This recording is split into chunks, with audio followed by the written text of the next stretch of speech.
السلام علیکم ورحمۃ اللہ تعالی وبرکاتہ۔ نحمده ونصلی ونسلم علی رسولہ الکریم، اما بعد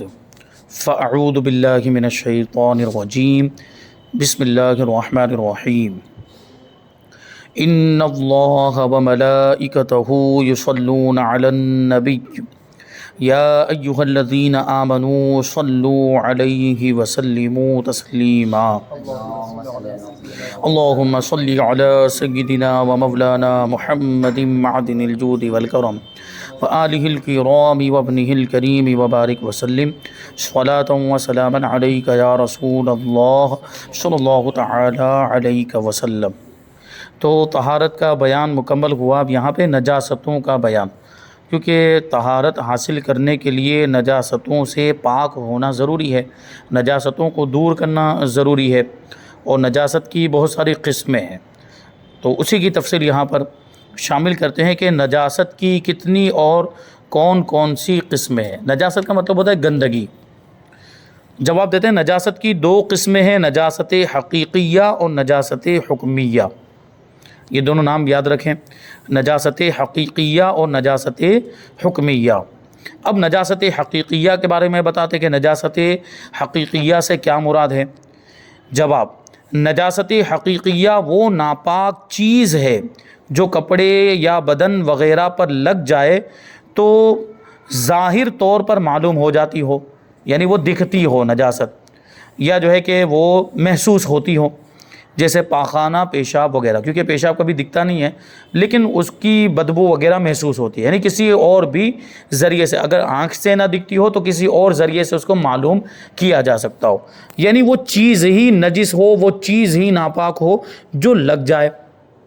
یعنی جیسے پیشاب پاخانہ یہ کپڑے میں لگ جائے یا بدن میں لگ جائے تو وہ جس جگہ میں لگی ہے وہ نجاست، وہ گندگی، اب وہ جگہ ناپاک ہو جائے گی، چاہے وہ کپڑے میں لگی ہو یا بدن پہ لگی ہو یا کسی اور جگہ پر لگی ہو۔ تو یہ ہوئی نجاست حقیقیہ، یعنی جو حقیقت میں نجاست ہے، جو حقیقت میں ناپاکی ہے، یعنی پیشاب پاخانہ یہ خود بذات ان کے اندر ناپاکی موجود ہے، یہ اس کو ناپاکی ہی کہا جائے گا، سراسر ناپاکی، یہ پیشاب پاخانہ وغیرہ۔ لیکن نجاست حکمیہ تو اس کا اپوزٹ ہے۔ وہ نجاست حکمیہ سے کیا مراد ہے اس کو بیان کرتے ہیں کہ نجاست حکمیہ وہ ہے جو نظر نہیں آتی، یعنی صرف شریعت کے حکم سے اسے ناپاکی کہتے ہیں، جیسے بے وضو ہونا یا غسل کی حاجت ہونا۔ آدمی کا وضو ٹوٹ گیا، اب جسم کے اوپر کوئی نجاست نہیں لگی ہے، نہ ہی کپڑے کے اوپر نجاست لگی ہے، لیکن اس کے باوجود اس کے لیے وضو کرنا لازم ہے، اور اس کے باوجود اس کو بے وضو کہا جاتا ہے، محدث کہا جاتا ہے، یعنی ایک اعتبار سے وہ ناپاک ہے، یعنی وہ چھوٹی ناپاکی ہے لیکن ہے تو ناپاک، جبکہ نجاست کہیں بھی نہیں لگی ہوئی ہے پھر بھی اس کو ناپاک کہا جاتا ہے۔ اور اسی طرح بے غسل آدمی، بے غسل آدمی مان لیجئے کہ کپڑے بدن وغیرہ پہ نجاست نہیں لگی ہے، لیکن وہ مثال کے طور پر اس کو احتلام ہوا تھا اور اس نے استنجا کی جگہ کو دھو لیا تھا، اب اس کے علاوہ بدن پر کہیں بھی نجاست نہیں لگی، جہاں لگی تھی اس کو بھی دھو دیا، لیکن اس کے باوجود غسل کرنا فرض ہے، اس پر غسل کرنا واجب ہے، تو ابھی نجاست بالکل بھی جسم کے اوپر نہیں لگی لیکن پھر بھی اس کو نہانا اور غسل کرنا ضروری ہے، تو اس کو نجاست حکمیہ کہتے ہیں، یعنی شریعت کے حکم کی وجہ سے، شریعت نے اس کو بے وضو کہا، شریعت نے اس کو بے غسل کہا، شریعت نے اس پر غسل کو واجب قرار دیا ہے، اگرچہ جسم یا کپڑے وغیرہ پہ نجاست نہیں لگی ہے لیکن اس کے باوجود اس کو غسل کرنا پڑے گا، وضو کرنا پڑے گا۔ اور کپڑے کی تو بات ویسے ہی آ گئی، یعنی جسم کا تعلق ہوتا ہے یہاں پر، غسل کے اندر جسم کے اوپر اگرچہ نجاست نہیں لگی ہے لیکن غسل کرنا پڑتا ہے، تو یہ ہو گئی نجاست حکمیہ۔ تو نجاست حقیقیہ کو ابھی پہلے بیان کریں گے، نجاست حکمیہ کو بعد میں بیان کریں گے، وضو اور غسل کا تفصیلی بیان انشاءاللہ آگے آئے گا۔ یہاں پہ نجاست حقیقیہ یعنی جو نجاست محسوس ہوتی ہے، جو نجاست نظر آتی ہے، پیشاب پاخانہ وغیرہ، اس کے بارے میں بتائیں گے کہ نجاست حقیقیہ کی کتنی قسمیں ہیں۔ نجاست حقیقیہ کی دو قسمیں ہیں، نجاست غلیظہ اور نجاست خفیفہ۔ ابھی اس کے لفظی معنی پر غور کریں تو نجاست غلیظہ مطلب سخت نجاست، اور نجاست خفیفہ مطلب ہلکی نجاست، غلیظہ مطلب سخت اور خفیفہ مطلب ہلکی، تو یہاں پہ دونوں چیزیں ہو سکتی ہیں، حکم کے اعتبار سے بھی یہ نام رکھا گیا ہو یا جو ہے کہ اس کی حیت کے اعتبار سے بھی نام رکھا گیا، دونوں ہو سکتا ہے۔ تو نجاست غلیظہ جو ہے اس کا حکم سخت ہوتا ہے، یعنی اس کا حکم جو ہے وہ نجاست خفیفہ کے مقابلے میں شدت رکھتا ہے، اور نجاست خفیفہ میں حکم جو ہے وہ ہلکا ہے، اس لیے دونوں کو جو ہے کہ اس طرح غلیظہ اور خفیفہ کہا جاتا ہے، اور وہ حکم کیا ہے وہ بھی آگے بیان کریں گے۔ تو نجاست غلیظہ کسے کہتے ہیں؟ سب سے پہلے اس کو سمجھے کہ انسان کے بدن سے جو ایسی چیز نکلے کہ اس سے غسل یا وضو واجب ہو، وہ نجاست غلیظہ ہے۔ ابھی ایک مثال کے طور پر سمجھا رہے ہیں کہ نجاست غلیظہ کو ابھی سمجھنا ہے تو انسان کے جسم سے جو بھی ایسی چیز نکلے جس سے یا تو وضو واجب ہو جائے یا غسل واجب ہو جائے، وہ نجاست غلیظہ ہے۔ جیسے پیشاب نکلے یا پاخانہ نکلے یا بدن کے کسی حصے سے خون نکل کر بہہ جائے یا پیپ نکل کر بہہ جائے یا پیشاب پاخانہ کے مقام سے کوئی کیڑا نکلے یا کوئی اور رطوبت نکلے یا منہ بر قے ہو جائے، یہ بھی انسان کے جسم سے نکلنے والی چیز ہوتی ہے، تو یہ ساری چیزیں نجاست غلیظہ، جو قے ہو رہی وہ بھی نجاست غلیظہ ہے، ٹھیک ہے، جیسے پیشاب پاخانہ، بہتا ہوا خون، پیپ اور منہ بر قے وغیرہ۔ تو اس کے علاوہ بھی اور بہت ساری چیزیں ہیں جو نجاست غلیظہ میں شمار ہوتی ہیں، انشاءاللہ اس کی تفصیل آگے آتی رہے گی کہ کون کون سی چیزیں نجاست غلیظہ میں آتی ہیں۔ اب نجاست غلیظہ کا حکم بتاتے ہیں، کہتے ہیں نجاست غلیظہ کا حکم یہ ہے کہ اگر کپڑے یا بدن پر 1 درہم سے زیادہ لگ جائے تو اس کا پاک کرنا فرض ہے، بغیر پاک کیے اگر نماز پڑھ لی تو نماز نہ ہوگی، اور اس صورت میں جان بوجھ کر نماز پڑھنا سخت گناہ ہے۔ نجاست لگی ہوئی ہے پھر بھی جان بوجھ کر ناپاک ہوتے ہوئے نماز پڑھ رہا ہے،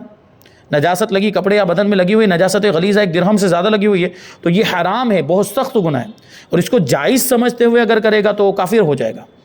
اس کو کہ ناپاکی کی حالت میں کپڑے یا بدن پر نجاست لگی ہو پھر بھی نماز پڑھنا جائز سمجھتا ہے اور ایسے ہی میں نماز پڑھ لیتا ہے جائز سمجھتے ہوئے، تو کافر ہو جائے گا۔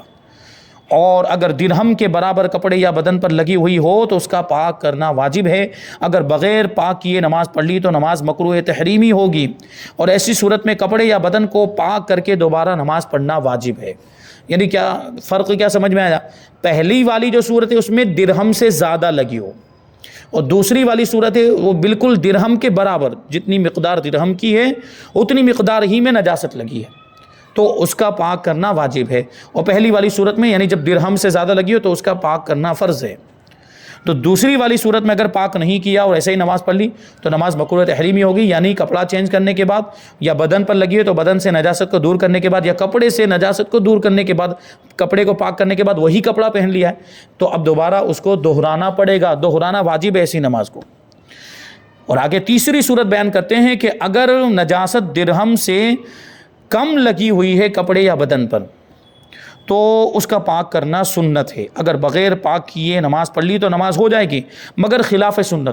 سنت کے خلاف ہے، ایسی نماز کو دہرا لینا بہتر ہے۔ اب دہرا لینے کا یہ مطلب نہیں ہے کہ اسی کپڑے میں یا بدن پر نجاست لگی ہوئی ہو ویسے پڑھ لیا، نہیں، پہلے اس کو پاک کرے، صاف کرے اور پھر جو ہے کہ نماز کو دہرائے۔ تو اب یہ جو یہاں پر بار بار جو ایک بات آئی ہے کہ 1 درہم کے برابر ہو یا 1 درہم سے زیادہ ہو یا 1 درہم سے کم ہو، تو یہ درہم سے کیا مراد؟ تو ویسے تو پرانے زمانے میں جو چاندی کے سکے چلتے تھے اس کو درہم کہا جاتا تھا، چاندی کے جو سکے ہوتے تھے، سونے کے سکوں کو دینار کہا جاتا تھا اور چاندی کے سکوں کو درہم کہا جاتا تھا۔ اب تو درہم کے نام پر بھی کرنسی نوٹ چل رہے ہیں، یہ ایمریٹس کے اندر UAE میں جو وہاں کی جو کرنسی ہے اس کو درہم کہا جاتا ہے، لیکن وہ کرنسی نوٹ ہے، کاغذ کے نوٹ ہیں۔ تو بہرحال یہاں پہ وہ سکہ مراد ہے، لیکن وہ سکے کی مقدار تو کس اعتبار سے اس کو مراد لے رہے ہیں؟ وہ سکہ جو ہے کہ وزن کے اعتبار سے مراد ہوگا یا اس کی لمبائی چوڑائی مراد ہوگی؟ 2 چیزیں ہیں یہاں پر، تو اس کی وضاحت کرتے ہیں۔ کہتے ہیں سوال یہ ہے کہ نجاست کا 1 درہم کی مقدار ہونے سے کیا مراد ہے؟ جواب، نجاست غلیظہ کا درہم یا اس سے کم یا زیادہ ہونے سے مراد یہ ہے کہ نجاست غلیظہ اگر گاڑھی ہو، جیسے پاخانہ، لید وغیرہ، یعنی گھوڑے کا جو پاخانہ ہوتا ہے اس کو لید کہا جاتا ہے، تو یہ گاڑھی نجاست ہے، تو اگر یہ تو درہم سے مراد وزن میں 4.5 ماشا یعنی 4 گرام 374 ملی گرام، 4 گرام 301 جو 4.5 ماشا یعنی 1 مسقال، اس کا جو وزن بتایا گیا ہے وہ ہے 4 گرام 374 ملی گرام۔ اسی وہ انگوٹھی کے بارے میں بھی یہی وزن ہے، 4.5 ماشا چاندی کی جو انگوٹھی پہننی ہے وہ اتنے ہی وزن کی ہونی چاہیے، اس سے زیادہ وزن کی نہیں ہونی چاہیے، تو یہ 1 مسقال کا وزن ہے، تو یہی 1 درہم کا بھی وزن ہے۔ تو ایک درہم سے مراد اگر وہ گاڑھی نجاست ہے تو پھر اس کا وزن ہوگا، اور وہ وزن اتنا ہے،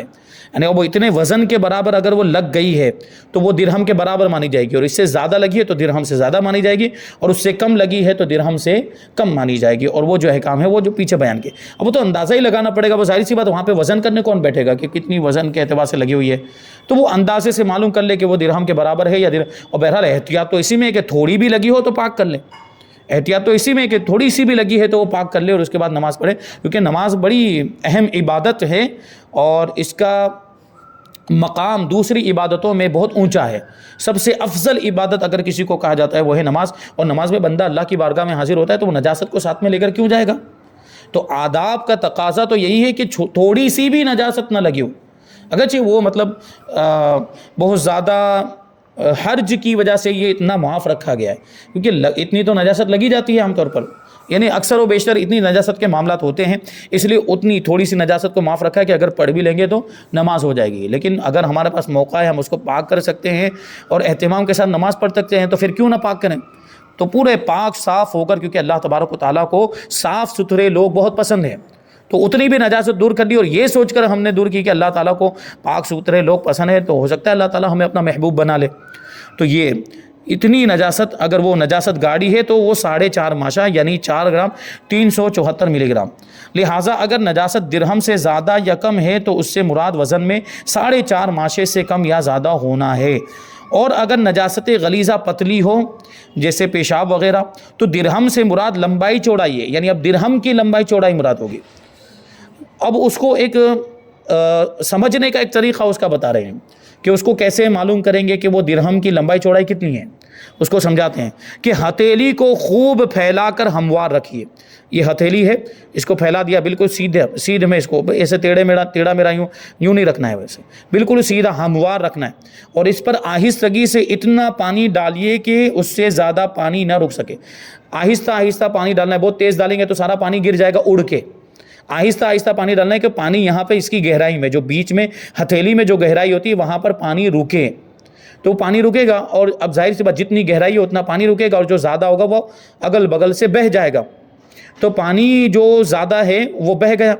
اور جو ہتھیلی کی گہرائی میں تھا وہ رک گیا، تو یہ اب جتنا پانی جو رکا ہوا ہے جتنے پھیلاؤ میں یہی اس کی لمبائی چوڑائی ہے، درہم کی لمبائی چوڑائی۔ تو کہتے ہیں کہ اب جتنا پانی کا پھیلاؤ یعنی جو پانی رکا ہوا ہے ہتھیلی کی گہرائی میں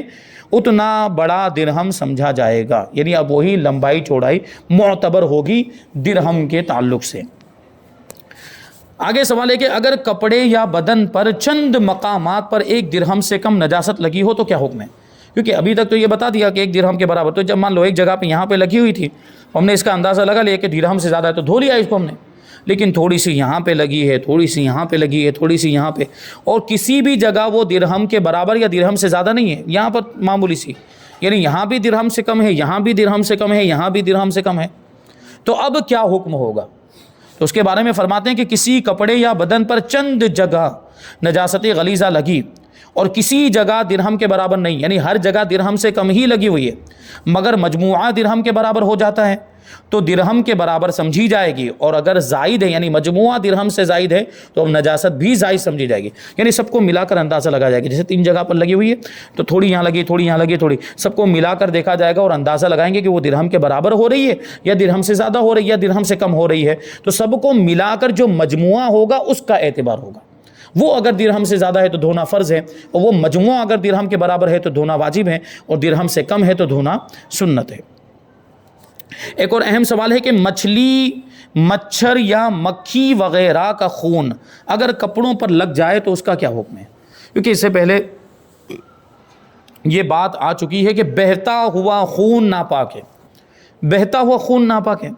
ٹھیک ہے، تو اب ظاہر سی بات ہے مچھلی کے اندر بہتا ہوا خون نہیں ہوتا، اور مچھر ہے یا مکھی اور اسی طرح کے وہ کیڑے مکوڑے کچھ ہوتے ہیں جن میں بہتا ہوا خون نہیں ہوتا ہے، تو ان کا خون اگر کپڑے پر لگ جائے تو کپڑا ناپاک ہو جائے گا یا اس کے لیے کیا حکم ہوگا؟ تو جواب دیتے ہیں کہ مچھلی اور پانی کے دیگر جانوروں اور کھٹمل اور مچھر کا خون اور کھچر اور گدھے کا لعاب اور پسینہ پاک ہے، یعنی یہ چیزیں اگر کپڑے پر لگ جائے تو کپڑا ناپاک نہیں ہوگا۔ خچر اور گدھے کو خاص طور پر اس لیے بیان کر رہے ہیں کہ ان کے بارے میں اختلاف ہے، ان کے بارے میں یہ فرمایا گیا ہے کہ ان کے پاک یا ناپاک ہونے میں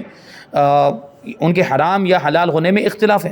تو اب ان کے جھوٹے کا بھی مسئلہ آئے گا، تو ان کے لعاب کے بارے میں بتا رہے ہیں کہ ان کا تھوک، کیونکہ جھوٹے کا تعلق تھوک سے ہوتا ہے۔ جھوٹا یعنی جس کے اندر کسی نے منہ ڈال دیا ہو، کسی جانور نے منہ ڈال دیا ہو، یہ آدمی کا بچا ہوا پانی، اس کو جھوٹا کہیں گے، منہ لگا ہوا۔ تو ایسی صورت میں خچر یا گدھے نے اگر کسی پانی میں منہ ڈال دیا اور اس کا لعاب اس میں لگ گیا، اسی طرح اگر گدھے یا خچر کا پسینہ ہے تو وہ پاک ہے، اس کو پاک فرما رہے ہیں۔ بلی اگر پانی میں منہ ڈال دے تو اس پانی کا کیا حکم ہے؟ جواب، گھر میں رہنے والے جانور جیسے بلی، چوہا، سانپ، چھپکلی کا جھوٹا مکروہ ہے۔ مکروہ ہے کا کیا مطلب ہوا کہ بلی اگر پانی میں منہ ڈال دیتی ہے تو ایسی صورت میں اگر دوسرا پانی موجود ہو جو غیر مکروہ ہے، جس میں کسی جانور نے منہ نہیں ڈالا، بلی وغیرہ نے، چوہے نے، تو وہ پانی موجود ہوتے ہوئے اس پانی کا استعمال جائز نہیں ہوگا، یہ مکروہ ہے۔ اور اگر کوئی پانی موجود نہیں ہے، یہی پانی موجود تھا اور اس میں بلی نے منہ ڈال دیا ہے، تو اب اسی سے وضو کیا جائے گا، اسی میں وضو کی اجازت ہوگی۔ اچھا، کبھی ایسا ہوتا ہے کہ جیسے عام طور پر دودھ میں بلی منہ ڈال دیتی ہے تو وہ بھی جھوٹا ہو جاتا ہے، اور وہ بلی کا جھوٹا مکروہ ہے۔ تو اب سوال یہ پیدا ہوتا ہے کہ اب اس دودھ کو پی سکتے کہ نہیں پی سکتے؟ اس دودھ کو پینا جائز ہے کہ ناجائز ہے؟ تو اس کے بارے میں فرمایا کہ جس کا وہ دودھ ہے، دیکھا جائے گا کہ اس کی حیثیت کیا ہے، مالی حیثیت کیا ہے، مالدار ہے یا غریب ہے۔ تو اگر وہ مالدار ہے، غنی ہے، تو اس کے لیے حکم ہوگا کہ وہ اس دودھ کو صدقہ کر دے، یعنی وہ دودھ کسی غریب کو دے دے۔ اور اگر وہ خود غریب ہے تو وہ خود بھی پی سکتا ہے، کیونکہ اب ایسی صورت میں وہ دوسرے کو دے دینے میں پھر اس کے لیے دوسرے دودھ کا انتظام ہو پائے گا کہ نہیں ہو پائے گا؟ غریب ہے وہ، تو اتنا اس کا مالی نقصان ہو جائے گا۔ تو ایسی صورت میں اگر وہ محتاج ہے تو اس کو خود بھی پینے کی اجازت ہے، لیکن غنی ہے، مالدار ہے، تو وہ اس کو صدقہ کر دے گا۔ آگے کتے کے لعاب کا کیا حکم ہے؟ کتے کا جو تھوک ہوتا ہے اس کا کیا حکم ہے؟ فرماتے ہیں کہ کتے کا لعاب ناپاک ہے، اسی وجہ سے کتا اگر کسی پانی میں یا کوئی چیز رکھی ہوئی دودھ وغیرہ اس میں اگر منہ ڈال دے تو وہ ناپاک ہو جائے گا، پانی ناپاک ہو جائے گا، کیونکہ اب ظاہر سی بات، منہ ڈالا ہے مطلب یہ کہ اس کا لعاب شامل ہو جائے گا۔ اور کتے کے پینے کا تو طریقہ ہی ہوتا ہے کہ وہ زبان سے پانی پیتا ہے، زبان سے کھینچتا ہے وہ، تو وہ زبان ڈالے گا اندر تو تھوک تو لگی جائے گا اس میں، تو پانی ہے یا جو بھی ہے وہ ناپاک ہو جائے گا۔ آگے سوال ہے کہ اگر جسم یا کپڑے سے کتا چھو جائے تو اس کا کیا حکم ہے؟ کہ بسا اوقات ہم گزر رہے ہوتے ہیں گلی سے یا کسی راستے سے، تو کتا یہاں سے ہمیں ٹچ ہو کر نکل جاتا ہے، تو ایسی صورت میں کپڑے پر اگر وہ اس کا جسم ٹچ ہوا ہے ہمارے کپڑے پر، یا ہمارے بدن سے اس کا بدن جو ہے کہ وہ ٹچ ہو گیا، مس ہو گیا، تو ایسی صورت میں اس کا کیا حکم ہوگا؟ تو جواب دیتے ہیں کہ کتا بدن یا کپڑے سے چھو جائے تو اگرچہ اس کا جسم تر ہو، یعنی بھیگا ہوا ہو، اگرچہ اس کا جسم تر ہو، بدن اور کپڑا پاک ہے، یعنی اگرچہ ہمارا وہ بھیگا تھا کتے کا جسم لیکن ہمارے کپڑے پہ لگ گیا، ہمارے بدن پر لگ گیا، ناپاک نہیں مانا جائے گا۔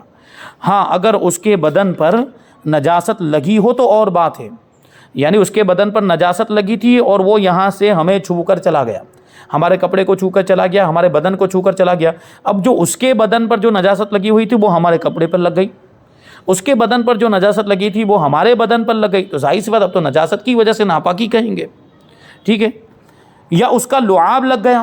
تو اب کپڑا ناپاک ہو جائے گا یا بدن ناپاک ہو جائے گا، یعنی جہاں لگ گیا، کپڑے پر لگا یا بدن پر لگ گیا، کیونکہ لعاب کے بارے میں پہلے ہی بتا چکے کہ کتے کا لعاب جو ہے وہ ناپاک ہے، تو اب اگر کپڑے پہ لگ جاتا ہے یا بدن پر لگ جاتا ہے تو وہ کپڑا یا بدن، وہ جو حصہ ہے، وہ کپڑے یا بدن کا جو حصہ ہے جہاں پر وہ اس کا لعاب لگا ہے وہ ناپاک ہو جائے گا۔ ایک اور سوال ہے کہ جن جانوروں کا جوٹھا ناپاک ہے ان کے پسینے کا کیا حکم ہے؟ تو یہاں پر ایک قاعدہ کلیہ آپ یاد رکھیں کہ پسینے کو جوٹھے پر ہی قیاس کیا جائے گا، یعنی جو جوٹھے کا حکم ہے وہی پسینے کا حکم ہے، کیونکہ اس میں ایک اصول بیان یہ کیا گیا ہے کہ جو لعاب ہوتا ہے وہ بھی گوشت سے بنتا ہے، گوشت سے بن کر آتا ہے، اور پسینہ بھی گوشت ہی سے نکلتا ہے، تو جو گوشت کا حکم ہے، یہ لعاب کو بھی ناپاک اس لیے کہہ رہے ہیں کہ جو گوشت کا حکم ہے وہی پھر لعاب کا بھی حکم ہوگا، کیونکہ یہ گوشت ہی سے بنتا ہے، تو گوشت ناپاک تو پھر یہ لعاب بھی ناپاک، اور گوشت ناپاک تو پھر پسینہ بھی ناپاک، کیونکہ پسینہ بھی گوشت ہی میں سے نکلتا ہے، تو اس لیے دونوں کا حکم ہے۔ فرماتے ہیں کہ جس کا جوٹھا ناپاک ہے اس کا پسینہ اور لعاب بھی ناپاک ہے، اور جس کا جوٹھا پاک اس کا پسینہ اور لعاب بھی پاک ہے، اور جس کا جوٹھا مکروہ ہے اس کا لعاب اور پسینہ بھی مکروہ ہے۔ یعنی بلی کے بارے میں بتایا کہ بلی اور چوہا وغیرہ جو گھروں میں رہنے والے جانور ہیں، ورنہ بلی کو ویسے آپ دیکھیں تو کتے کو ناپاک کہا، اور کتے کو ناپاک کہنے کی ایک وجہ یہ کہ وہ مردار کھاتا ہے، وہ چیر پھاڑ کرنے والے جانوروں میں سے ہے۔ اور ایسے جتنے بھی جانور ہیں جو گوشت وغیرہ کھاتے ہیں، چیر پھاڑ کرنے والے جو بھی جانور ہیں، وہ خود بھی ناپاک ہے، ان کا جھوٹا بھی ناپاک، ان کا پسینہ بھی ناپاک۔ تو بلی میں بھی تو یہ چیز ہے، بلی بھی گوشت کھاتی ہے، بلی بھی چیر پھاڑ کرنے والی جانور، اور وہ جو ہے کہ چوہے کا شکار کرتی ہیں عام طور پر، تو اس کا بھی یہی حکم ہونا چاہیے جو دوسرے چیر پھاڑ کرنے والے یا گوشت کھانے والے جانوروں کا ہوتا ہے۔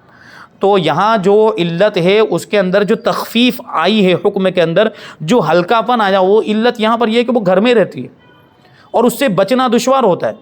وہ دوسرے جو جانور، کتا تو باہر رہتا ہے، یا اسی طرح شیر، چیتا، گیدڑ، اور وہ سب جنگل میں رہتے ہیں، تو ان کا تو کوئی مسئلہ نہیں ہے، وہ عام طور پر انسانوں کے ساتھ رہتے نہیں۔ کتا رہتا بھی ہے تو وہ گھر کے باہر رہتا ہے، عام طور پر گھر میں نہیں آتا، جبکہ بلی گھر میں گھس جاتی ہے، اور اس کو بھگانا یا اس سے بچنا یا اس کو گھر میں نہ آنے دینا دشوار ہوتا ہے۔ کہیں سے بھی آ جاتی ہے، کھڑکی میں سے آ جاتی ہے، دروازے میں سے آ جاتی ہے، روشن دان میں سے بھی آ جاتی ہے،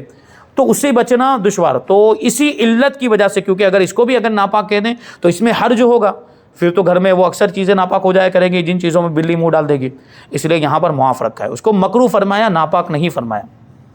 تو اسی کو کہتے ہیں کہ جس کا جھوٹا مکروہ ہے اس کا لعاب اور پسینہ بھی مکروہ ہے۔ بہرحال یہاں پر ابھی اور بہت ساری باتیں ہیں، جیسے کہ کون سے ایسے پرندے ہیں جن کی بیٹ پاک ہے، بیٹ مطلب پرندوں کا جو پاخانہ ہوتا ہے وہ بتائیں گے، اور پھر دودھ پیتے بچے کے پیشاب کا حکم، یہ مشہور ہے کہ بڑے لوگوں کا پیشاب تو ناپاک ہے لیکن بچہ اگر دودھ پیتا ہو تو وہ ناپاک نہیں ہے، ایسی بات مشہور ہے، تو اس کو بھی شامل کریں گے۔ اور انسان کے جسم سے نکلنے والی رطوبت کا کیا حکم ہے، اور مختلف جانوروں کے پیشاب اور ان کی بیٹ کا حکم بھی بیان کریں گے، اور پھر نجاست خفیفہ کا حکم بیان کریں گے۔ یہ ابھی تک نجاست غلیظہ کی بات چل رہی ہے، انشاءاللہ پھر وہ نجاست خفیفہ کے بارے میں اور اس کے احکام بھی اور اس کی تفصیل بھی بیان کریں گے، اور ساری باتیں ہم آئندہ درس میں شامل کریں گے۔ اللہ تبارک و تعالیٰ کی بارگاہ میں دعا ہے کہ جو کچھ بھی بیان ہوا اس پر ہم سب کو عمل کرنے کی توفیق عطا فرمائے۔ وما علینا الا البلاغ۔ السلام علیکم۔